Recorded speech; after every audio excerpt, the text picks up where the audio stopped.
हाँ सर। तो हमारा क्वेश्चन दे रखा है consider three sets E1 F1 and G1 two elements are chosen at random from without replacement from set E1। तो set E1 लिखा हुआ है 1 2 3, इससे हमें चूज करने हैं दो एलिमेंट विदाउट रिप्लेसमेंट। तो क्या हो सकते हैं and S1 denote the set of these chosen elements. तो हमने एक बनाया यहाँ पे सेट S1 बनाया हमने। कैसा बनाया कि E1 में से कोई दो एलिमेंट चूज किए गए हैं। पॉसिबिलिटी नंबर 1 क्या है कि E1 में से आप 1, 2 चूज कर लो। पॉसिबिलिटी नंबर 1 2 क्या है कि आप E1 में से 2, 3 चूज कर लो। और पॉसिबिलिटी नंबर 3 क्या होगी कि आप E1 में से 1, 3 चूज कर लो। ये तीन पॉसिबिलिटी होंगी हमारे पास S1 को चूज करने की। S1 क्या है? S1 is the set of two elements chosen from E1। तो ये आ गया S1। अब आगे बोला गया है एक सेट E2 है जो है हमारे पास E1 माइनस S1। तो सेट E2 कितना हो जाएगा? E2 is E1 minus S1, अर्थात ऐसे एलिमेंट्स जो E1 में है मगर S1 में नहीं है। तो इस केस के अकॉर्डिंग अगर E1 में से करेंगे S1 को माइनस तो आएगा हमारे पास 3। इस केस के अकॉर्डिंग अगर हम निकालते हैं सेट E2 जो कि क्या है E1 minus S1, E1 minus S1, then this will become 1 and इस केस के अकॉर्डिंग जो E2 आएगा हमारे पास that will be 2। तो सेट E2 इस प्रकार से आ गया।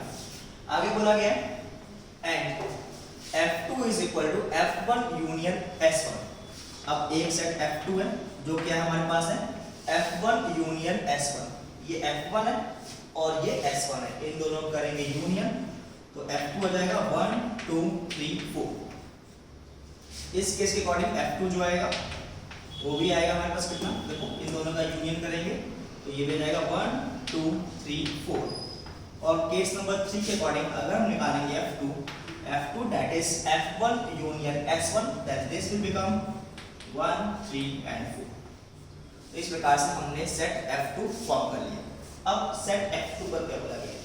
Now two elements are chosen from random from set F2 and H2 is the set of those numbers। अब F2 में से उठाए गए दो नंबर्स, उसको बोला गया सेट H2। अब H2 क्या हो सकता है? यहाँ पे 4 एलिमेंट है तो 4 एलिमेंट है, H2 के लिए पिक करने दो element, number of ways 4C2 अर्थात 6। तो नंबर ऑफ वेज 4C2 क्या क्या हो जाएंगे 1 2 1 3 1 4। और पॉसिबिलिटीज क्या होंगी H2 के पास 2 3 2 4 एंड 3 4। सिमिलरली अगर इस केस की बात करें हम लोग तो यहाँ भी सेम पॉसिबिलिटी आने वाली है। तो 1 2 1 3 1 4 2 3 2 4 एंड क्या रहेगा हमारे पास 3 4। अगर बात करें इस वाले केस की तो यहाँ पे 3 एलिमेंट है, दो पिक करने, number of ways will be 1 3 1 4 and 3 4। तो ये बना लेंगे पॉसिबिलिटीज ऑफ सेट H2। फिर क्या बोला गया? H2 is set of those numbers. आगे बोला गया G2 equal to G1 union H2। G2 क्या है? G2 एक सेट है जो कैसा है, जो है क्या G1 यूनियन H2। G1 हमारे पास 2 3 4 5 है। अब G1 का यूनियन करना है H2 के साथ में। अब देखो G1 में से क्या है 1 मिसिंग है, यानी कि अगर हमारे पास H2 में 1 रहा तो यूनियन लेने पे कितना आएगा?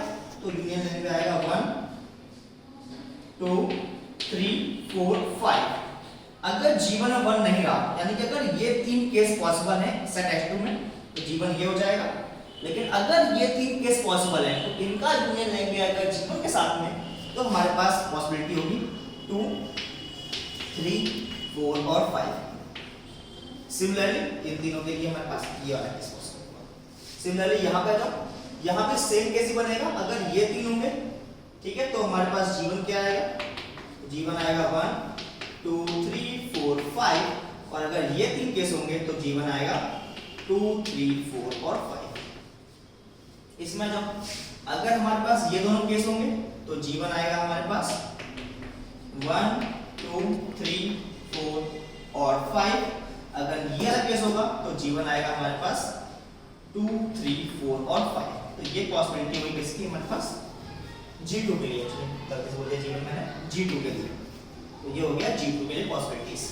आगे बोला गया now two elements are chosen from G2 and set S3 is formed. अब देखो G2 में से दो एलिमेंट उठाए गए हैं और सेट S3 बनाया गया है। अब देखो G2 तो काफी सारे पॉसिबिलिटी हो जाएंगी। अब ये के लिए फॉर टाइम भी किस छोड़ते हैं, आगे बढ़ते हैं।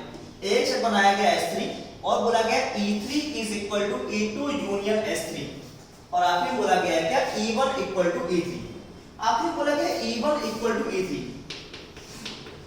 E1 इक्वल टू E3 और आपका E1 कितना था, E1 था 1 2 3। यानी कि जो हमारा सेट E3 आएगा, E3 जो आएगा, E3 आएगा 1 2 3। अच्छा E3 1 2 3 आएगा। अब E3 था क्या, E3 हमारा है क्या E2 यूनियन S3। E3 क्या है E2 यूनियन S3। E2 में 3 आ रहा है, E2 में कितना आ रहा है 3। यानी कि जो हमारा सेट S3 रहा होगा यहाँ पे वो कितना रहा होगा, वो रहा होगा हमारे पास 1 2, क्योंकि तभी हम लोग E2 का और S3 का लेंगे यूनियन, वो बनेगा E3। अच्छा अब देखो यहाँ पे क्या लेंगे, अगर E2 1 है और E2 का और S3 का यूनियन 1 2 3 है, इट मींस S3 जो रहा होगा यहाँ पे वो रहा होगा कितना हमारे पास 2 3। और सिमिलरली थर्ड केस में S3 कितना रहा होगा, इस केस के अकॉर्डिंग S3 रहा होगा, यहाँ पे 2 पहले से आ चुका है, S3 रहा होगा 1 3। तो इस प्रकार से ये होंगी उठाने की पॉसिबिलिटीज S3 के पास। अब क्या बोला गया आगे, E1 equal to E3 find the conditional probability of x1 equal to 1 2। यहां से पढ़ते हैं आपस में G2 equal to G1 union S2, तो हमने G2 बना लिया था। Two elements are chosen from G2 and S3 is there set. अब G2 में से दो एलिमेंट चूज किए गए हैं, इट मींस वो दो चुने हुए एलिमेंट यही होने चाहिए जो S3 बनाएंगे, तभी हमारे पास E3 जो सेट आएगा वो इक्वल हो पाएगा E1 के। तो इस प्रकार से हमने S3 ढूंढ दिया। अब बोला है कंडीशनल प्रोबेबिलिटी निकालनी है, तो conditional probability that set S1 is 1 2। आपको मालूम होना चाहिए कंडीशनल प्रोबेबिलिटी क्या होता है। कंडीशनल प्रोबेबिलिटी यानी कि E1 इक्वल टू E3 होने की प्रोबेबिलिटी ये आ जाएगी नीचे, उसमें से जो हमारे पास S1 के 1 2 वाली प्रोबेबिलिटी है वो आ जाएगी ऊपर। तो S1 1 2 हुआ है, अगर S1 1 2 है तो E1 इक्वल टू E3 कैसे हुआ होगा, इसे रखेंगे ऊपर। कैसे हुआ होगा काम, ये पहले तो S1 ये आया होगा, अब S1 ये कैसे आया होगा, तो उसकी प्रोबेबिलिटी 1/3, क्योंकि S1 के पास है 1 2 और 3 केस। अब ये तो फिक्स क्वांटिटी होगी E2 हमारे पास, क्योंकि ये हमारे पास फिक्स था E2 equal to E1 S1, ये भी हमारे पास फिक्स रहेगा। हाँ अब देखो ये उठ के आ गया हमारे पास H2, जिसमें हमारे पास 6 पॉसिबिलिटी है। अब क्योंकि हमें चाहिए क्या, हमें इन द एंड चाहिए क्या S3 की वैल्यू 1 2, यानी कि हमने क्या किया होगा, S3 की वैल्यू 1 2 चाहिए, यानी कि G2 में हमने ये लिया होगा और G2 में ये कहां से आया होगा, वो आया होगा इन तीन एलिमेंट से। यानी कि बाद में जो हमने सेट S2 उठाया है वो हमारे पास जो F2 में से दो एलिमेंट पिक किए गए थे वो इन तीन में से कोई होने वाले हैं। 6 पॉसिबिलिटी थी, यानी कि इन तीन में से कोई पिक किया होगा, तो इन तीन को पिक करने की प्रोबेबिलिटी हो जाएगी हमारे पास 3/6। एंड अब ये तीन पिक हो गया आ गए, मतलब हमारे पास G2 जो है वो आ गया एक ये केस और एक ये केस, क्योंकि हमने ये तीन ही पिक किए हैं, तो ये केस हो गया इग्नोर, इसमें आ गया हमारे पास ये केस। अब इसमें से हमने दो एलिमेंट पिक किए होंगे, अब इसमें से दो एलिमेंट पिक करने के नंबर ऑफ वेज जो होंगे वो होंगे हमारे पास 5C2 अर्थात 10, जिसमें से भी हमें 1 2 उठाना है, यानी कि 1 2 उठाने की प्रोबेबिलिटी हो जाएगी हमारे पास 1/5C2 अर्थात 1/10। ये आ गई हमारे पास S1 वाले केस की प्रोबेबिलिटी अपॉन में टोटल नंबर ऑफ केसेस की प्रोबेबिलिटी, यानी कि E1 इक्वल टू E3 होने की प्रोबेबिलिटी, यानी कि इस वाले केस से, इस वाले केस से और इस वाले केस से, ये सारा का सारा टर्म जो होगा वो आएगा डिनोमिनेटर में। तो डिनोमिनेटर में क्या हो जाएगा 1/3 into 3/6 into 1/10, फर्स्ट वाले केस का आंसर, प्लस सेकंड वाला केस कैसे बना होगा, तो इसके लिए वापस से प्रोबेबिलिटी 1/3 into, अब ये तो फिक्स रहेगा, ये फिक्स रहेगा यहाँ पे, तो इसमें क्या होगा, अब आपको चाहिए क्या यहाँ पे S2 चाहिए कितना 2,3। अब 2,3 इस वाले केस में भी है और 2,3 इस वाले केस में भी है, दोनों ही केस में हमारा 2,3 मौजूद है यहाँ पे। अब दोनों ही केसेस 2,3 है, तो यहाँ पे क्या होगा, यहाँ बनेंगे हमारे पास दो केसेस। अब देखो H2 में चाहे आप ये ले लो और चाहे आप ये ले लो, क्योंकि H2 से जो बना है G2, हमारे पास दोनों ही हमारे फेवरेबल केसेस हैं। यानी कि यहाँ पे क्या करेंगे हम लोग, अब इन दोनों में से हमने कोई एक पिक किया होगा, लेट्स से हमने ये वाला पिक किया है, तो इसको पिक करने की प्रोबेबिलिटी हो जाएगी 1/2। अब अगर ये आपने पिक किया है तो इसमें दो एलिमेंट उठ के आएंगे 2,3 नाम के, उसकी पॉसिबिलिटी 5C2, यानी कि प्रोबेबिलिटी जो हो जाएगी वो जाएगी 1/10 प्लस अगर ये केस आया होगा तो इसकी प्रोबेबिलिटी 1/3 1/2। यहाँ पे चार एलिमेंट, दो पिक करने, number of ways will be 4C2 अर्थात 6 1/6। ये हो गया इस वाले केस के लिए। बात करेंगे थर्ड केस के लिए सिमिलरली, तो ये हो जाएगा 1/3 इनटू, यहाँ पे हमारे पास क्या होगा इस बार H2 में आएंगे ये और ये तीन एलिमेंट। हमारे फेवरेबल कौन से हैं, हमारा आंसर है 1,3।